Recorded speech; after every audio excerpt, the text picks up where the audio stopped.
നമ്മളെല്ലാവരും ഒരു തവണെങ്കിലും ജീവിതത്തിൽ കേട്ടിട്ടുള്ളൊരു കാര്യമായിരിക്കും കർമ്മ എന്ന് പറയുന്നത്. ആ കർമ്മ എന്ന് പറയുമ്പോൾ ഓട്ടോമാറ്റിക്കലി നമ്മളുടെ ലൈഫിലേക്ക് ഒരു ആസ്പെക്റ്റിലുള്ള കർമ്മ മാത്രമേ ഉള്ളൂ. അതെന്താണ്? നെഗറ്റീവ് കർമ്മയാണ്. എന്താ പറഞ്ഞാൽ നമ്മൾ ജീവിതത്തിൽ എന്തെങ്കിലും ഒരു തെറ്റോ അല്ലെങ്കിൽ ഒരാളോട് ഒരു മനുഷ്യനെ വിഷമിപ്പിക്കുക അല്ലെങ്കിൽ എന്തെങ്കിലും ഒരു നെഗറ്റീവായിട്ടുള്ള ഒരു കാര്യം നമ്മൾ ചെയ്തു കഴിഞ്ഞാൽ ഓട്ടോമാറ്റിക്കലി അത് കറങ്ങി തിരിഞ്ഞ് ഏതെങ്കിലും രീതിയിൽ നമ്മളുടെ ജീവിതത്തിലേക്കും അത് വരും ഏതെങ്കിലും ഒരു സമയത്ത്.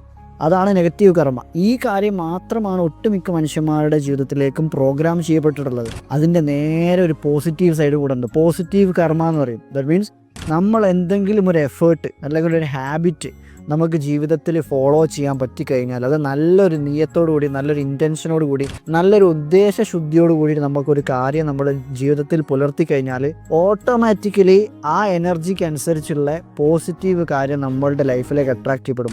എല്ലാവരും ഒരു പ്രാവശ്യം ജീവിതത്തിൽ കേട്ടിട്ടുള്ള ഒരു കാര്യമായിരിക്കും, for every action there is N equal and opposite reaction. അപ്പം എപ്പോഴും കർമ്മ എന്ന് പറയുമ്പോൾ അതിന് നെഗറ്റീവ് സൈഡ് മാത്രമല്ല പോസിറ്റീവ് സൈഡും ഉണ്ട്. എൻ്റെ ലൈഫിൽ എന്ത് കാര്യമാണ് ഇമ്പാക്റ്റ്ഫുൾ ആയിട്ട് എൻ്റെ ലൈഫിൽ ഡെവലപ്മെൻറ്റ് കൊണ്ടുവരാനുള്ള എന്ത് ഹാബിറ്റാണ് എനിക്ക് ജീവിതത്തിൽ കൊണ്ടുവരാൻ പറ്റുക അല്ലെങ്കിൽ ഏതൊരു മനുഷ്യനാണ് എനിക്ക് സഹായിക്കാൻ പറ്റുക എന്നുള്ളത് എല്ലാ സമയത്തും മൈൻഡിൽ വെക്കുക. Thank you so much.